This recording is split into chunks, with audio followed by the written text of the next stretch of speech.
안녕하십니까. 사회복지사 1급 시험 대비 사회복지 행정론 제2강 강의를 시작하도록 하겠습니다. 2강 강의는 여러분 교재 4번입니다. 서비스 배분 방법, 억제 전략이라고 하는 것부터 시작하도록 하겠습니다. 자, 우리 시험에 간혹 등장하는 겁니다. 간혹 등장하는 것인데 공급을 억제하는 전략과 수요를 억제하는 전략이 있습니다. 자, 여기 공급 억제 전략이 수혜 자격 제한 강화와 서비스의 희석화가 있고요. 그 다음에 밑에 수요 억제 전략이 있는데 수요 억제 전략의 맨 마지막에 보면 접근성 방해라는 말이 있습니다. 접근성 방해라는 말에 형광펜으로 밑줄 쳐주시기 바랍니다. 어찌 보면 이 문제를 풀 때 가장 쉬운 방법은 접근성을 떨어뜨리면 수요 억제 전략이 된다는 것을 알아두시면 됩니다. 이게 이제 시험장에서 자칫 잘못하면 혼동이 많이 되거든요. 그래서 그런 부분들을 방지하기 위한 학습 전략이 되겠습니다. 자, 공급 억제 전략은 공급자 입장에서 이야기하는 거고요. 수요 억제 전략은 수요자 측면에서 생각을 해보시면 됩니다.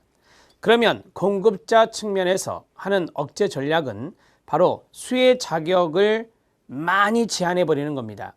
수혜 자격을 많이 제한해 버리면 공급을 그렇게 한다는 것은 공급을 줄이겠다는 것이고, 그 다음에 이 공급자는 서비스를 제공하는 사람입니다. 따라서 서비스의 희석화는 양쪽으로 희석화를 할 수도 있고 질적으로 희석화를 할 수도 있습니다. 이것이 바로 공급을 줄이는 전략이다, 이렇게 보시면 되겠습니다. 수요 억제 전략은 서비스 접근성에 문제를 일으키는 겁니다. 서비스의 접근성에 문제를 일으키면 수요자는 줄어들 것입니다. 이렇게 생각하시면 되는데요. 자, 서비스 접근성에 문제를 일으켜 수요를 억제하는 것으로서 물리적, 시간적, 사회적 장애를 제거하지 않거나 장애를 생기게 하는 것이 바로 수요 억제 전략이 될 것입니다. 자, 예를 들어서 도시권에서 사회복지사 1급 강의를 개강하는 것과 도시권이 아닌 예를 들어 농촌이라 합시다. 극단적인 사례로 농촌에서 사회복지사 1급을 개강하는 것과 어디가 수요자가 몰릴까요? 도시권이겠죠. 이거는 접근성의 문제입니다. 보다 많은 사람이 접근하기에 간편한 곳이 바로 도시권이라고 말씀드릴 수 있고, 농촌권이라면 접근성에 문제가 나타날 수도 있습니다. 따라서 이렇게 간단한 사례로 알 수 있듯이 접근성에 문제를 일으키게 된다면 바로 수요자는 줄어든다라고 하는 것을 아시면 되겠습니다. 자, 그러면 거기 수혜 자격 제한 강화를 보죠. 수혜 자격 요건을 강화하여 수혜 자격이 있는 클라이언트의 이용률, 서비스 이용률을 떨어뜨리게 되는 것입니다. 자, 공급자 측면에서 생각을 하셔야 됩니다. 수혜 자격을 제한을 강화하거나 완화하는 것은 공급자가 하는 것이니까요. 자, 그 다음에 서비스의 희석화인데 양적과 질적이 있습니다. 양적은 클라이언트의 접촉 시간만 동그라미, 시간을 단축한다. 사례의 조기 종결, 이거는 이제 시간적인 측면에서 양이라 말할 수 있고요. 질적인 부분은 전문가의 질을 낮춘다든지 자원봉사자로 대체한다면 이거는 질적인 감소가 되겠다, 이렇게 보시면 되겠습니다. 자, 시험에 많이 등장하는 것은 아니지만 간단하게 판서하고 서비스 통합 방법으로 넘어갑니다.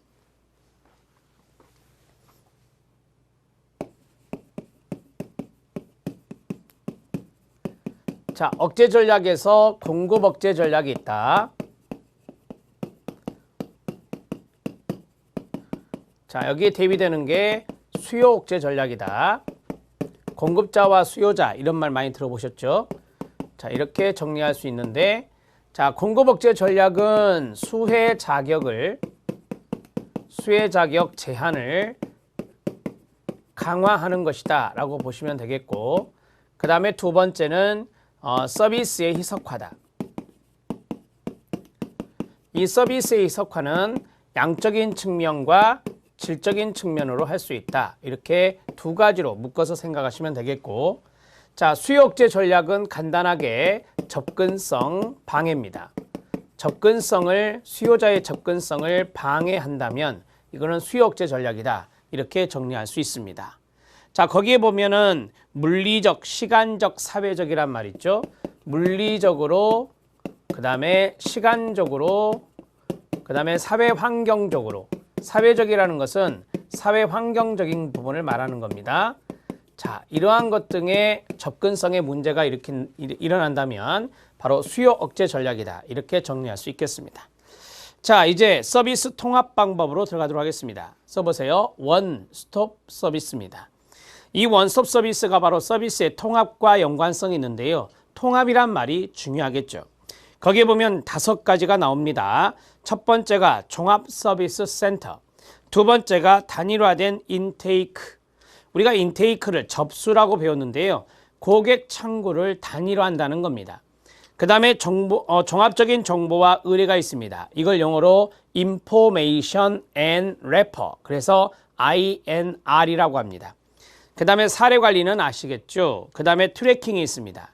우리 시험에 나올 법한 것은 2개입니다. 하나는요, 트래킹이고요. 하나는 사례 관리입니다. 트래킹과 사례 관리에 별표 하나씩 쳐주시면 됩니다. 자, 종합서비스센터 가겠습니다. 제가 좀 더 쉽게 이해를 도와드리면 뭐 LG라든지 삼성이라든지 이런 서비스 센터가 있잖아요. 이 서비스 센터 많이 가보셨을 건데 휴대폰도 있고 가전도 있고 많이 있죠. 그러니까 한 곳에서 다양한 서비스를 다 받을 수 있는 게 종합 서비스 센터가 됩니다. 하나의 서비스 분야에 그와 관련된 여러 가지 서비스를 끊어요. 모두 한 곳에 모아 제공할 수 있게 되는 것입니다. 단일화된 인테이크는 뭐냐? 네, 고객센터를 말합니다. 고객센터의 개념으로 생각하시면 됩니다. 우리는 많은 고객센터에 전화를 해보죠. 그러면 거기에서 정보를 취합을 해서 통합적인 그러한 내용들의 안내를 해줄 수 있습니다. 단일화된 접수 창구는 끊어요. 클라이언트의 다양한 욕구에 대해 종합적으로 평가하여 적절한 서비스 계획을 개발해낼 수 있다. 이게 바로 단일화된 인테이크라고 합니다. 단일화에 동그라미 치면 되겠습니다. 자, 그 다음에 종합적인 정보와 의뢰입니다. 종합적인 정보와 의뢰는 우리가 실천론에서 배웠던 거를 좀 생각해 보면 됩니다. A 기관의 클라이언트가 왔습니다. 정보를 수집해 봤습니다. 기본적인 정보를 수집해 보니 우리 기관에 맞지 않습니다. 그러면 타 기관으로 동의를 구하고 의뢰를 할 수가 있겠죠. 그게 바로 종합적인 정보와 의뢰가 됩니다. A 조직과 B 조직은 통합하지 않죠. A 조직과 B 조직은 독립된 채로 놔두고 이 클라이언트를 B 기관에 의뢰하는 겁니다. 자, 갑니다. 각각 조직의 독립성 동그라미, 독립성을 유지한 채로 끊어요. 클라이언트의 의뢰나 서비스 간의 연결을 목적으로 종합적인 정보와 의뢰 시스템을 강화하는 것이다. 그래서 INR이라고 말할 수 있습니다. 사례 관리는 아시죠? 실천론에서 배웠습니다. 개별 사례들을 중심으로 서비스 간의 조정 효과를 나타낼 수 있는 방법인데요. 조정 효과에 박스 쳐주시기 바랍니다. 사례 관리자를 중심으로 개별 조직에 분산되어 있는 서비스들을 클라이언트 욕구에 맞게 개별화, 무슨 서비스? 맞춤 서비스, 개별하여 연결, 조정하고 점검하는 활동을 사례 관리, 케이스 매니지먼트라고 말합니다.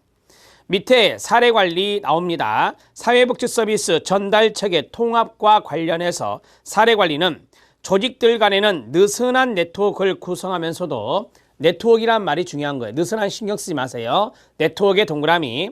구성하면서도 개별 사례들을 중심으로 서비스들 간의 조정 효과를 나타낼 수 있는 단순 조정의 한 방법이라 말할 수 있습니다. 자, 거기에 보면 조정 효과라는 말이 또 나오죠. 조정 효과에 박스 쳐주시면 되고요. 반가로 1번의 별표, 이게 시험에 나왔던 지문이라는 겁니다. 조직들 간의 구조적인 연결을 시도하는 것이 아니라 사례 관리자가 중심이 되어서 개별 조직들의 분산되어 있는 서비스를 클라이언트 욕구에 맞게 연결하고 관리해 주는 것이라 말할 수 있겠습니다.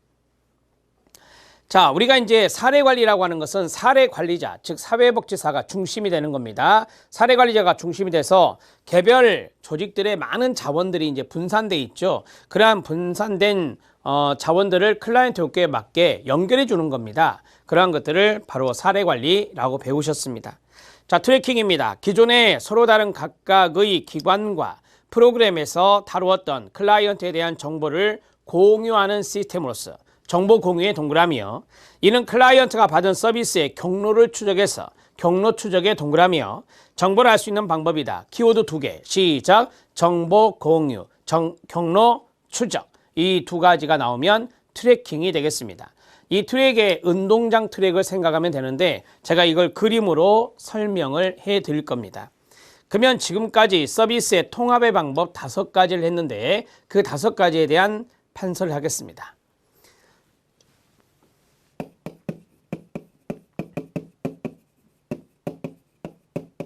자, 통합이란 말이 중요한 단어가 될 것이다 라고 했고요. 자, 우리가 이제 이 서비스의 통합 방법 하면은 영어로 원 스톱 서비스와 연관성이 있다 이렇게 정리할 수 있다는 거죠. 첫 번째가 바로 종합 서비스 센터.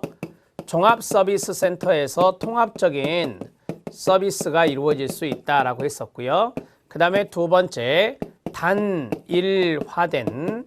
단일화된 원스톱이니까 단일화된 접수 창구 인테이크 이렇게 정리할 수 있고 세 번째는 INR로 우리 시험에 나온 적이 있습니다.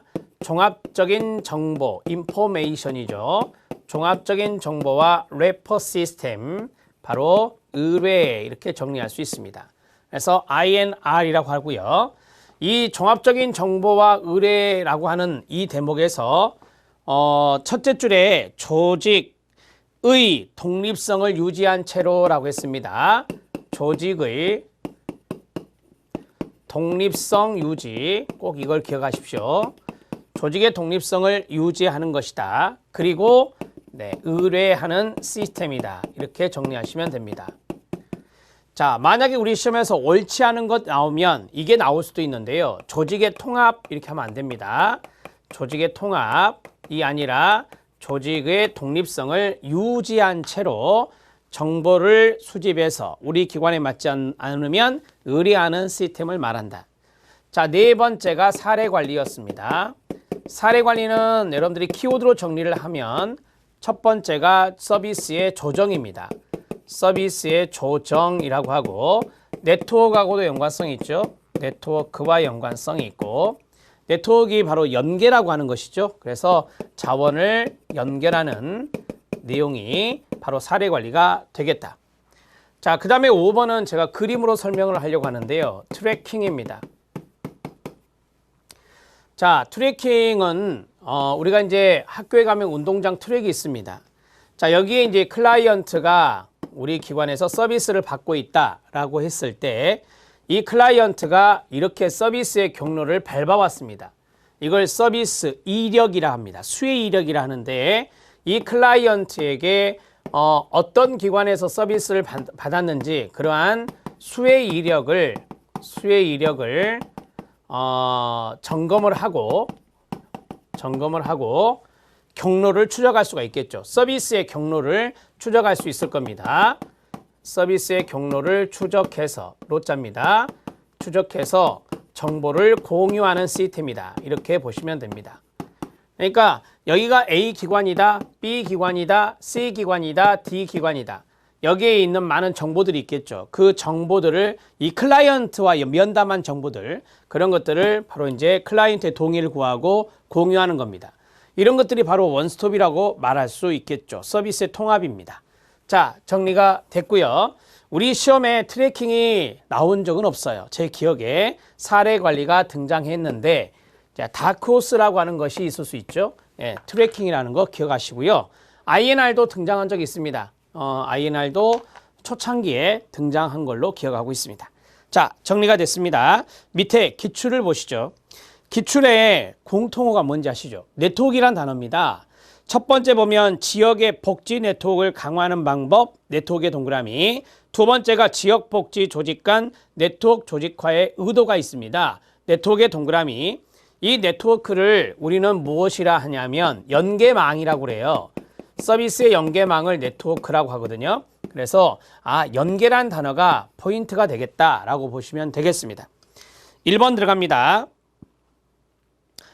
이거는 여러분들 이해만 하시면 됩니다. 이해해서 푸는 거니까 참여자들 사이에 이 참여자들이 자원들이 되겠죠. 참여자들 사이에 갈등이 있을 수 있는데 거기에 대비하여 미리 협상 규칙을 세워둔다. 그러면 네트워크가 더욱더 네트워크가 해체되진 않겠죠. 네, 네트워크가 강화될 수 있습니다. 두 번째, 네트워크 환경과 목적에 대한 끊어봐요. 참여자들의 공동인식을 강화시켜야 될 겁니다. 그러니까 이 네트워크가 왜 만들어졌는지, 연계망이 왜 필요한지 거기에 대해서 많은 자원들에게 바로 공동인식을 할 수 있도록 해줘야 된다라고 하는 겁니다. 세 번째, 참여자들 사이에 개인적인 유대를 강화합니다. 유대 강화의 동그라미. 유대가 강화되면 될수록 네트워크는 강해집니다. 자원 배분과 교환에서 균등도의 동그라미, 균등도를 높여야 될 것입니다. 자원 배분, 그 다음에 교환, 주고받는 거, 거기에 대해서 어느 한쪽으로 쏠림 현상이 일어나면 이 네트워크는 자칫 잘못하면 깨집니다. 따라서 자원을 배분한다든지 서로 교환한다든지 이러한 것들에 있어서는 균등도를 높이는 게 좋다. 자, 그 다음에 지역복지 조직 간의 네트워크 조직화의 의도입니다. 이 의도는 일종의 목적이라 말할 수 있습니다. 첫 번째는 지역사회 서비스의 통합성을 증진합니다. 통합성 증진의 밑줄. 자, 두 번째는 사회자본의 증대입니다. 여러분, 이 사회자본이라고 하는 것을 좀 쉬운 말로 바꾸면 일종의 공동체 의식이거든요. 이러한 공동체 의식 사회자본을 증대시키는 목적이 있습니다. 그러면 4번으로 넘어갑니다. 4번은 지역 공동체 지향성을 강화합니다. 한마디로 말하면 공동체 강화입니다. 공동체 강화의 동그라미. 네 번째 중요한 단어가 뭐죠? 호혜성입니다. 호혜성의 동그라미. 참여 조직 간의 호혜성. 네트워크라고 하는 것이 일종의 서로 연계하는 것이기 때문에 호혜성이라고 하는 것을 생각할 수 있어요. 호혜성 증진이라든지 거기 나왔던 통합성 증진이라든지 사회자본의 창출, 사회자본의 증대, 그 다음에 지역 공동체의 강화, 이런 것들이 바로 네트워크의 의도가 된다. 이렇게 정리하시기 바랍니다. 어렵지 않죠? 이해해서 보는 겁니다. 이거는 넘어가겠습니다. 자, 이제 뭐가 있느냐? 조직이론이 있습니다. 이 조직이론은 관료제 이론이 있고요. 동그라미 1, 환경을 고려하지 않습니다. 폐쇄체계의 밑줄. 그 다음에 과학적 관리론이 있습니다. 동그라미 2, 이것도 환경을 고려하지 않습니다. 폐쇄체계의 밑줄. 그 다음에 인간관계론이 있습니다. 이것도 환경을 고려하지 않습니다. 폐쇄체계의 밑줄. 그리고 이것을 신고전 모형이라고도 합니다. 신고전 이론이라고도 하고요. 인간관계론의 별표. 그 다음에 상황이론이 있습니다. 상황하면은 왠지 환경이라는 단어가 생각나죠. 이거는 환경을 고려해요. 그래서 개방체계 밑줄 별표. 그 다음에 총체적 품질 관리, Total Quality Management가 있습니다. TQM이 있습니다. 시험에 잘 나옵니다. 매번 나옵니다. 별표 2개. 자, 그 다음에 목표 관리제가 있습니다. Management by Objectives라고 해서 MBO라고 합니다. TQM보다는 시험 문제 출제 비율이 낮습니다. 별표 하나만 쳐주시기 바랍니다. 자, 그 다음에 실력 따지기 기출문제 확인 학습이 있는데요. 우리가 이제 조직이론이라고 그래요. 앞에를 이제 관료제 이론이나 과학적 관리 이론이나 인간관계론이나 상황이론이나 이런 것들을 조직이론이라 하거든요. 그 다음에 총체적 품질관리나 목표관리제는 조직이론이라기보다는 조직관리에 들어가는 것이에요. 그래서 이거를 제가 조직관리에 해당되는 것으로 한꺼번에 묶어드렸는데 관료제론, 과학적 관리론, 인간관계론, 상황이론, 우선 이 네 가지를 보겠습니다. 이 네 가지의 포인트가 되는 키워드를 먼저 잡겠습니다.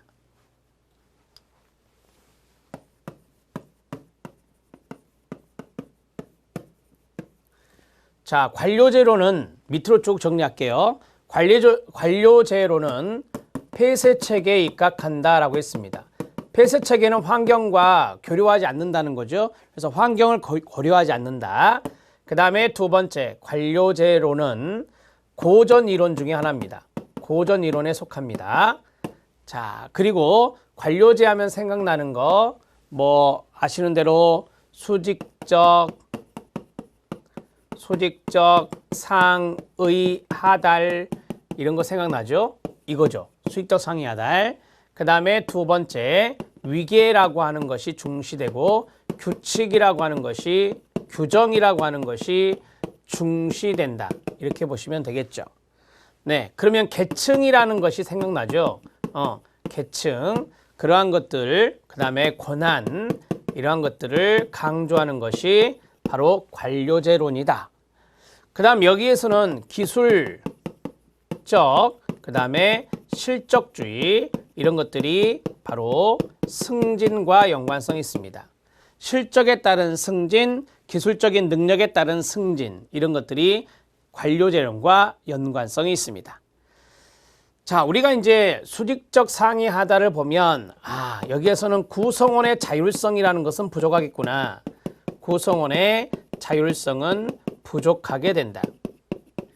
그리고 관료제는 인간관계를 중요하게 생각하지 않습니다. 인간성입니다. 그 다음에 철저하게 분업하고 전문화를 시킵니다. 철저하게 분업하고 전문화를 시키는 거예요. 이 관료제는 비공식적인 관계보다는 공식성을 강조합니다. 공식성을 강조한 것이 바로 관료제 이론이다. 이 정도 정리를 해 놓으시고요. 여러분들이 교재에 보면 4번에 병폐가 있습니다. 일종의 관료제의 문제점이라고 말할 수 있는 건데요. 문제점은 교재를 통해서 보겠습니다. 자세하게 설명해 드렸으니까 관료제론과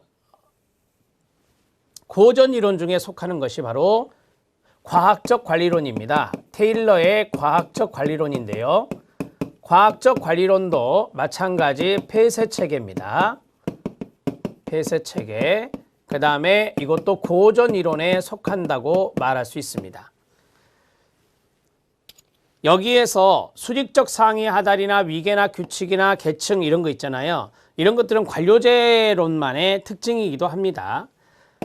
좀 공통점을 쓰면은 전문화와 분업이 이루어진다라고 보시면 되겠고요. 그 다음에 공식성을 강조한다라고 보시면 되겠습니다. 마찬가지로 이것도 인간관계에 중요하게 생각하지 않아요. 그래서 인간성의 특징을 지닐 수 있습니다. 과학적 관리론만의 특징이 조금 생각나야 되겠죠. 이 대목이 이제 시험에 잘 나오는 것인데 시간과 동작을 연구합니다. 그래서 업무의 표준화가 이루어집니다.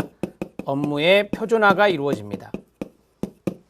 열심히 일을 해서 제한된 시간 내에 많은 동작을 통해서 생산량을 늘렸다면 바로 경제적인 유인책을 쓰는 성과급을 도입합니다.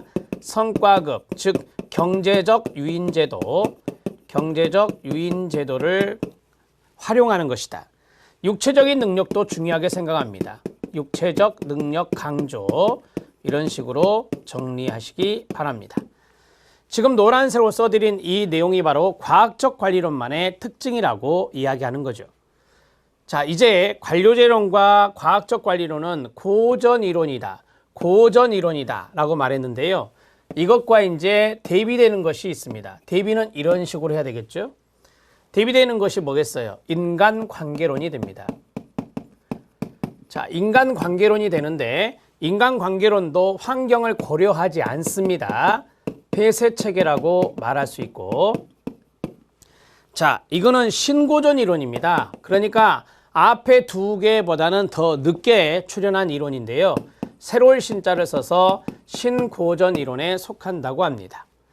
자, 여기는 저 앞에 있는 두 가지 특징과 반대의 개념이 있다라고 했으니까 인간성, 인간관계를 중시하게 됩니다. 공식이 아니라 비공식적 관계, 조직 내의 비공식적 관계를 중시하게 됩니다.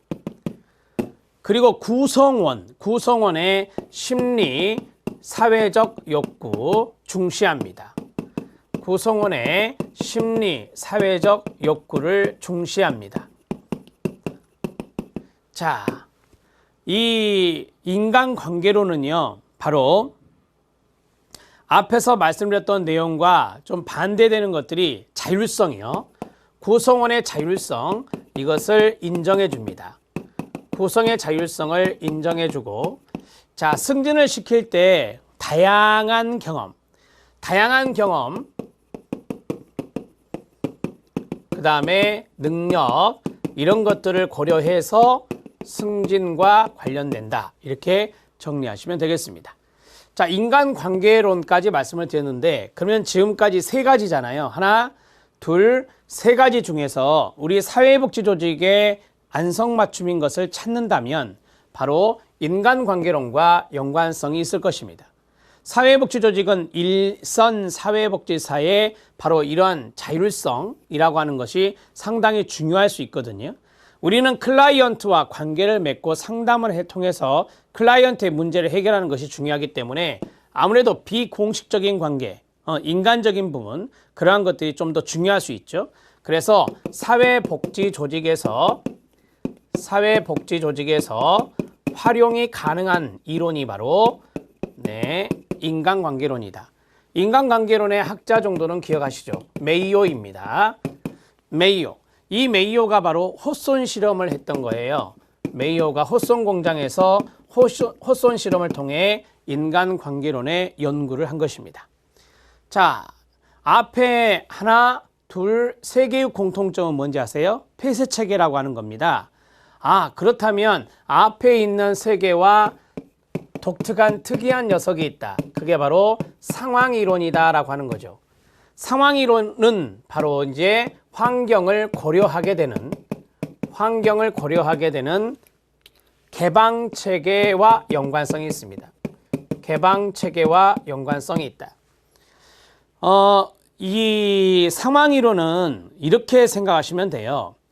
조직의 생산성을 향상시키는 것은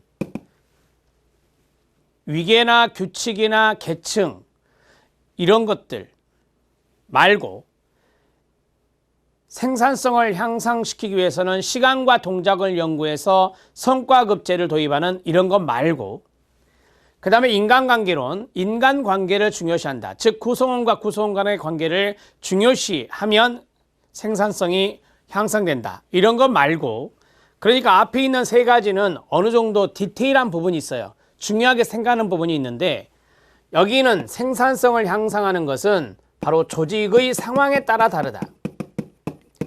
조직의 상황에 따라 달라진다라고 이야기하고 있습니다. 그래서 말 그대로 무슨 이론이란다? 상황이론이다 이렇게 말합니다. 자, 느낌이 뭡니까? 막연하죠, 여러분. 막연해요. 따라서 이 상황이론은 구체적인 지침이라든지 구체적인 원칙을 제시한다 안 한다? 제시하고 있지 않아요. 이게 이제 일종의 한계가 되는 겁니다. 앞에 있는 것들은 상당히 구체적으로 이론에서 제시하고 있잖아요. 무엇을 통해서 생산성을 끌어올릴 건가? 그런데 이거는 그냥 조직의 상황에 따라서 달라진다라고 이야기하고 있기 때문에 구체적인 지침이나 원칙을 제시하지 못한다는 문제점이 있다. 그렇지만 우리 사회복지조직은 환경 의존도가 높다고 배우셨어요. 따라서 사회복지조직에서 활용할 수 있습니다. 사회복지조직 활용 가능이라고 쓰면 되겠습니다. 자, 포인트가 되는 것을 잘 적어드렸습니다. 이 내용 정도만 알면 행정론에서 여기 내용에 대해서 아주 디테일하게 잘 내지는 않습니다. 그래서 저 정도의 내용을 먼저 간파하시고 교재에 있는 내용을 이해하시면 되겠습니다. 보겠습니다. 자, 관료제론입니다. 합리적이며 합법적인 규칙만 동그라미, 규칙과 효율성의 최대한 목적입니다. 권위 동그라미, 위계 동그라미, 규칙 동그라미, 규정 동그라미, 비인간적 밑줄, 분업 동그라미, 전문화 밑줄입니다. 권위의 위계구조, 규칙과 규정, 비인간적 인간관계, 분업과 전문화, 경력지향과 능률성을 강조합니다. 세 번째, 명백한 권력과 권한, 고도의 전문화, 계층의 동그라미, 계층적 권한구조, 조직 구성원들 간의 비정의적 관계.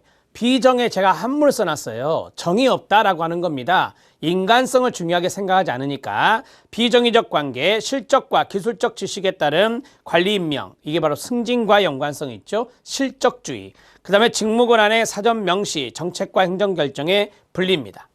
자, 제가 이제 정의적, 비정의적을 해보면 이 두 가지는 비정의적 관계예요. 이 두 가지는 몰 인간성과 연관성이 있어서 비정의적 관계라고 말할 수 있고 여기 있는 인간관계로는 바로 정의적 관계와 연관성이 있다. 이 정자는 뜻정자가 된다는 것을 알아두시면 됩니다. 자, 그 다음에 이제 병폐를 보겠습니다. 동조 과잉과 수단의 목표와 이걸 목표 전치라고 말하죠. 목표 도치라고도 하고요. 관료는 목표가 아닌 규칙 절차에 지나치게 동조함으로써 창의성이 결여된다라고 했습니다. 여러분, 우리가 이제 동조 과잉이란 말 있잖아요. 이 동조 과잉에서 동조는 어디에 동조하냐면 규정 규칙에 너무 지나치게 동조한다는 거예요. 절차를 너무너무 동조한다는 거예요. 그래서 창의성이라는 것이 떨어진다라고 하는 것이 병폐입니다. 자, 그 다음에 수단이 목표가 돼버린 것. 수단은 수단, 목표는 목표인데 이 일종의 이제 규칙이라든지 아까 했던 규정이라든지 이런 게 일종의 수단이고 생산성 향상이 목적인데 주객이 전도되는 거죠. 그래서 목표 전체가 일어날 수도 있다라고 하는 거. 형식주의 레드테이프. 레드테이프는 빨간 리본이란 뜻입니다. 미국 국방성에서 결제되지 못한 미결된 서류들이 너무 많았어요. 빨간 립으로 묶어놨는데 거기에서 유래된 것이 바로 지나친 문서주의, 형식주의가 레드테이프이 됩니다. 문서에 의한 업무 처리 형식을 강조하고요. 인간성의 상실, 네 글자로 몰인간성입니다. 조직 내의 대인관계의 지나친 몰인정성은 무관심과 냉담으로 표출될 수 있습니다. 앞에서 비정의적 관계라고 말했습니다. 자, 전문화로 인한 조직의 무능입니다. 쉽게 설명할게요. 전문화 분업이 돼 있죠. 그러니까 자기 할 일만 하면 되는 거죠. 그런데 조직 전체로 보면은 협력이 잘 이루어져야 되는데 그 협력이 이루어지지 못해서 조직이 무능 상태에 빠진다는 거예요. 전문가는 타 분야에 대한 이해가 부족하여 조정이나 협조가 불가능해서 조직의 무능이 나타날 수 있다 이 말입니다. 무사안일주의 아시죠? 무사안일주의가 나타날 수 있습니다. 문제를 쇄신적인 태도로 해결하지 못하고 상급자의 권위, 과거에 했던 방식에만 의존하는 것, 이런 것들을 우리가 무사안일주의라고 말할 수 있습니다. 그러면 관료제의 병폐 큰 타이틀만 생각하면서 해보세요. 시작! 동조과잉과 수단의 목표와 동의어는 목표 전치, 목표 도치입니다. 2번 시작! 형식주의, 영어로만 나올 수 있어요. 레드 테이프. 세 번째 시작! 인간성의 상실, 네 글자로 몰인간성. 4번 시작! 전문화로 인한 조직의 무능. 그 다음에 5번 시작! 무사안일주의까지입니다. 이런 것들이 바로 관료제 이론의 병폐다. 과학적 관리론 들어갑니다. 관료제론은 막스 베이버가 대표적인 학자였고요. 과학적 관리론은 테일러입니다. 조직에서 사람들의 동그라미 1. 육체적 능력의 중요성 강조. 개인들의 과업을 수행하는 데 필요한 동그라미 2. 시간 및 동작 연구에 초점을 두고 동그라미 3. 과업의 성과에 따른 임금의 지급 제시, 성과급. 그 다음에 과학적인 업무 분석, 과학적인 인력 선발과 개발, 관리자와 작업자 간의 긴밀한 협조, 이런 것들을 강조하는 것이 과학적 관리론이 됩니다. 자, 그 다음에 인간관계론 들어갑니다. 1번의 중요한 단어가 뭡니까? 비공식이라는 단어입니다. 비공식의 동그라미. 조직 내의 비공식 집단이 생산성과 밀접한 관련이 있다는 겁니다. 2번 중요한 건 뭡니까? 인간관계입니다. 인간관계 밑줄. 인간관계 개선과 구성원의 자아실현 등을 통해서 조직의 능률성과 생산성을 향상시킬 수 있다 이 말입니다. 3번 별표. 3번의 중요한 것은 구성원의 밑줄 심리사회적 욕구, 밑줄 비공식적 관계, 밑줄 정의적 관계를 중시한다. 이 정의적 관계의 반대말은 비정의적이었습니다. 네 번째 승진은 구성원의 다양한 능력과 경험입니다. 다양한 능력과 경험에 가로 묶어주시면 됩니다. 기술적인 거 안 본다는 겁니다. 실적 같은 거 안 본다는 겁니다. 기술적인 부분이나 아니면 실적이나 이런 것들은 관료제론과 연관성이 있다 했습니다. 상황이론입니다. 개방체계가 가장 중요한 단어가 될 겁니다. 개방체계 동그라미. 조직을 개방체계로 보고 상황에 따라, 상황의 동그라미, 상황에 따라 적절한 조직화 방법을 결정하며 조직의 다양성과 환경과의 적합성을 강조한다. 환경이란 말이 나와야 됩니다. 그래야 개방체계가 되는 겁니다. 환경 동그라미. 자, 여기까지 해서 이 내용을 숙지해 드렸습니다. 여기 있는 내용보다 더 많은 내용을 써드렸다고 볼 수 있겠습니다. 자, 총체적 품질 관리, 목표 관리제를 해보도록 하겠습니다.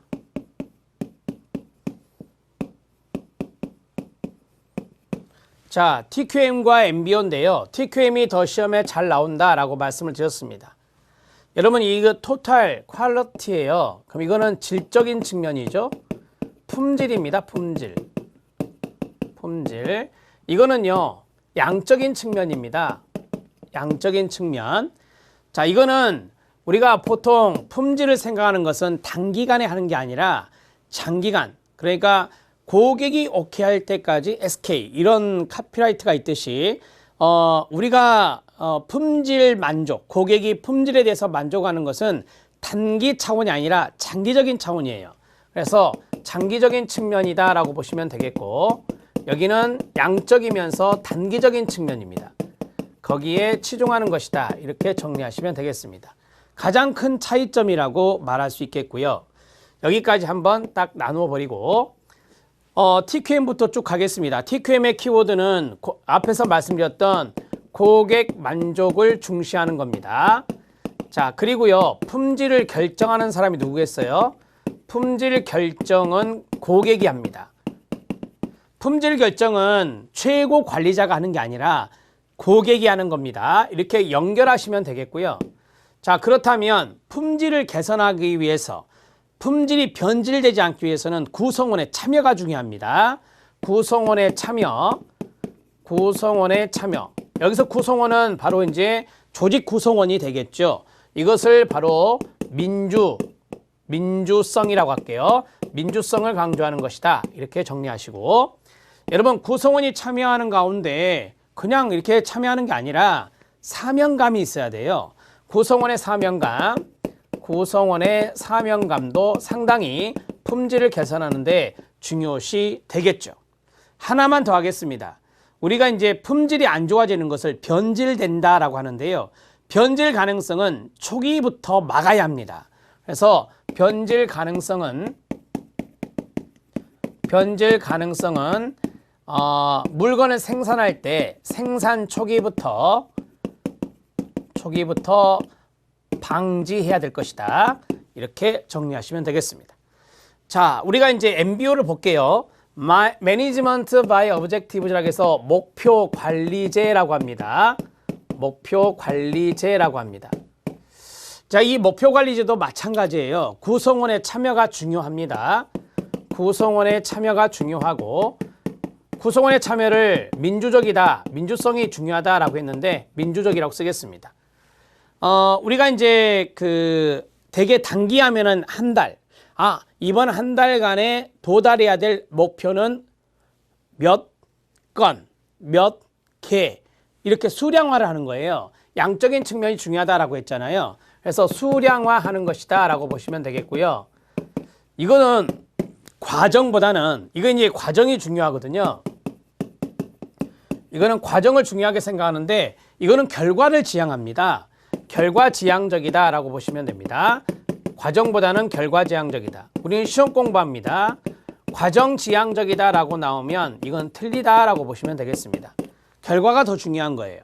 그러면 이 결과를 도달하기 위해서 몇 개를 한다, 몇 건을 한다, 그걸 도달하기 위해서는 사후평가를 해야 됩니다. 사후평가라든지 피드백, 환류라고 하죠. 환류가 중시된다. 이렇게 정리하시면 돼요. 그렇게 해서 조직의 효율성을 끌어올리는 거예요. 조직을 잘 관리해 나가면서 조직의 효율성을 끌어올리는 기법이 바로 MBO라고 말할 수 있습니다. 여기까지 정리했습니다. 이제 교재를 보시죠. 총체적 품질 관리부터 보겠습니다. 1번 별표. 고객에 대한 서비스의 질을 높이기 위한 관리 기법이다. 질자가 중요한 단어. 2번 생산물의 품질 결정이 소비자, 다른 말로 고객입니다.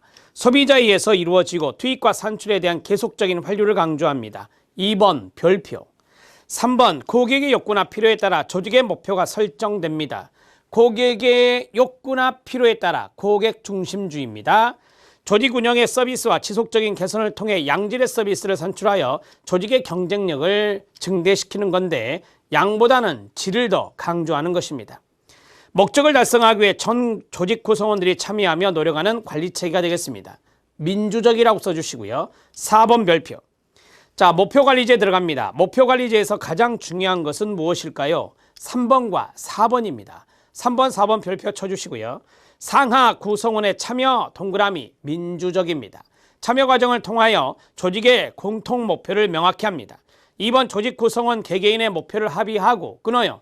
그 수행 결과를 사후에 평가하여 사후 평가의 동그라미, 환류 동그라미, 환류함으로써 궁극적으로 조직의 효율성을 향상시키고자 하는 관리 기법입니다. 자, 3번 같이 읽어요. 시작. 구성원 참여 강조, 전체 구성원의 협조 강조, 결과 지향적 별표, 그 다음에요 수량적 목표 중시, 그 다음에요 환류의 중요성 강조입니다. 자, 그 다음에 네 번째, 제가 단기와 양적이라고 말씀을 드렸습니다. 실현 가능성에 대한 욕구에 치중하여 끊어요. 같이 시작.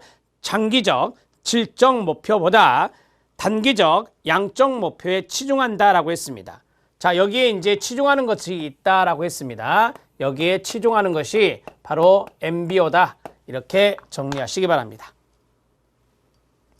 자, 이제 실력 따지기가 있는데 실력 따지기에 보면 크리밍 현상이 나옵니다. 이 크리밍 현상, 관료제의 병폐 중에 하나인 무사안일주의와 연관성이 있습니다. 자, 무사안일주의를 다시 보시면 왼쪽에 쇄신적인 태도로 해결하지 못한다. 과거에 했던 방식에 의존하는 것이다 라고 했는데요. 여러분, 이 크리밍 현상은 뭐냐면 어려운 클라이언트가 있어 안 봅니다. 쉬운 클라이언트가 있어 봅니다. 이게 바로 책임을 다하지 않는 무사안일주의라고요. 그래서 무사안일주의와 관련되는 크리밍 현상을 보도록 하겠습니다. 시험에 2번 정도 출제가 됐고요. 크리밍은 뽑아내다의 뜻으로 보다 쉽고 성공 가능성이 높으며 끊어요. 유순한 클라이언트만을 선발하여 서비스를 제공하는 현상입니다. 1번 별표. 2번, 이는 서비스 조직의 관료적 병폐 중에 하나입니다. 비협조적이거나 어려울 곳에 해당되는 클라이언트를 배척하려는 것입니다. 3번 별표. 환경관리 전략의 경쟁적 동그라미. 경쟁적 전략에서 나타날 수 있는 문제점이며 이는 사회복지조직의 책임성 동그라미. 책임을 다 안 하는 겁니다. 책임을 충실하게 이행하지 않는 거예요. 그래서 책임성 결여를 야기하게 되는 겁니다. 자, 우리가 이제 크리밍에 대해서 그림을 그릴 때 A가 있고 B가 있습니다. A와 B 기관이 있는데 라이벌 관계입니다. 즉 경쟁 관계다라고 하는 겁니다. 경쟁 관계다. 자, 여기는 선의의 경쟁을 하려고 질적 개선을 이루고 있습니다. 자, 무슨 경쟁을 하기 위해서? 선의의 경쟁을 하기 위해서 B 기관과 질적 개선을 하고 있는데 이 B 기관은 클라이언트를 선별하고 있습니다. 즉 크리밍을 하고 있다는 겁니다. 크리밍을 통해서 클라이언트의 숫자를 늘려가고 있습니다. 이것은 문제입니다. 이 크리밍 선별하는 거 쉬운 클라이언트만 선정하는 겁니다. 그게 바로 크리밍 현상인데 이것은 경쟁적 전략에서 나타나는 문제점이다. 이 B라는 기관은 바로 책임성이 결여되어 있는 겁니다. 그리고 무사안일에 빠져 있는 겁니다. 이렇게 해서 노트하시면 끝납니다. 자, 기출문제 확인학습 보겠습니다. 우리가 경쟁적 전략을 앞에서 했는데요. 환경관리 전략은 4가지가 있다고 해요. 첫 번째가 권위적 전략, 두 번째가 경쟁적 전략, 세 번째가 협동적 전략, 네 번째가 방해적 전략이에요. 우리 시험에 최근에 방해적 전략이 시험에 나와서 여기에 실어드렸습니다. 방해적 전략에 따옴표 쳐주시기 바랍니다. 방해적 전략은 외부 조직의 자원 생산 능력을 위협 동그라미 하는 행동을 의도적으로 하는 전략이 되겠습니다. 이를 통해 외부 조직이 조정되기를 바라고 더 나아가 의존관계를 상당 부분 변화시킬 수 있는 것입니다. 방해 전략은 조직 간에 이루어지는 경우도 있지만 대개는 힘이 없는 클라이언트나 잠재적 클라이언트가 사회복지 조직에 대해서 사용하는 경우도 많이 있습니다. 3번 별표. 방해 전략은 권력을 잃은 사람, 빈민, 불우한 사람들을 대변하여 끊어요. 사회복지 조직으로부터 양보를 얻어내는데 효과적일 수 있다는 겁니다. 2번에 있는 내용을 부연 설명한 게 3번이 되겠습니다. 자, 예를 하나 들어보면 권력을 잃은 사람, 빈민, 불우한 사람이 있다. 그리고 사회복지 조직이 있는데 제가 예를 하나 들게요. 사회복지 조직이 이러한 빈곤층, 빈민층 이 사람들을 차별하고 있다. 이 사람들에게 서비스 주는 것을 기피하고 있다면 이쪽에 있는 사회복지사나 기관은 그 사회복지 조직에 대해서 일종의 뭐예요? 항의 이런 거죠. 위협 이런 것을 할 수가 있어요. 왜냐하면 문제가 있잖아요. 그 기관이. 그래서 그것을 우리가 옹호자라고 배웠어요. 대변이란 말이 있잖아요. 그러면서 그 사회복지 조직이 차별하지 않고 서비스를 줄 수 있게 만드는 거죠. 그게 바로 일종의 방해적 전략이다. 이렇게 말할 수 있습니다. 그러나 이 전략은 일시적으로 얻은 이득을 상쇄해버리는 반작용을 야기시킬 수도 있습니다. 우리가 이제 방해를 많이 하다 보면 어떤 이해관계적인 측면에서 일시적으로 얻은 이득을 상쇄해버리는 손해를 보는 그러한 반작용도 나타날 수 있다 그 말입니다. 사례 별표 쳐주시기 바랍니다. 장애인 복지시설의 경우 이사진이 장애인 수당을 횡령하고 장애인에 대해 폭력을 가하여 이들이 상당 부분 종속되어 고통에 노출되어 있다면 이를 보건복지부 등에 탄원하여 정상적인 운영체계로 조정하는 것 등이 여기에 들어갈 수 있습니다. 그러면 어디에 위협을 가했습니까? 어디 기관에 쉽게 말씀드리면 방해를 했습니까? 그게 바로 장애인 복지시설이다 이 말입니다. 지금 장애인 복지시설에서 보조금을 수당을 횡령하고 있고 장애인에 대해서 폭력을 행사하고 있다. 이거는 문제가 있는 기관이에요. 따라서 이런 기관에 대해서는 우리가 지역사회복지원에서 배웠던 소셜 액션처럼 방해적인 전략을 펼쳐야 됩니다. 그렇게 해야 그 문제가 개선될 수 있어요. 그러면 그러한 방법으로 보건복지부에 탄원서를 낼 수가 있죠. 그 다음에 그 시설 앞에 가서 우리가 액션을 취할 수도 있죠. 이런 것들이 바로 방해적 전략이 될 수 있다. 이렇게 정리하시면 되겠습니다. 자, 여러분 우리가 방해적 전략은 최근에 시험에 나와서 그렇지 여기에 실어드렸는데 방해적 전략은 이제까지 시험 문제에서 한 번, 두 번 정도로 손에 꼽습니다. 많이 등장한 건 아니에요. 이걸 그림으로 설명하고 수업을 마치도록 하겠습니다. 자, 사회복지기관이 이 클라이언트를 차별하고 있습니다. 무시하고 있습니다. 아주 질 낮은 서비스를 주고 있습니다. 여기서 말한 대로 뭐 폭력을 한다든지 아니면 보조금을 횡령한다든지 그러한 문제가 있다면 우리는 이 기관에 대해서 뭐 해야 돼요? 네, 방해적 전략을 펼쳐야 된다라고 하는 겁니다. 이 방해적 전략에서 키워드는 아까 위협적인, 1번에 보면 위협하는 행동이라는 말이 있었잖아요. 위협하는 행동, 즉 사회행동 이런 것들을 펼칠 수 있다 그 말입니다. 여기가 뭐 사회복지사가 될 수도 있고 그 다음에 또는 다른 사회복지기관이 될 수도 있는 겁니다. 이렇게 해서 방해적 전략을 펼친다라고 보시면 되겠습니다. 왜 방해적 전략을 펼치는 겁니까?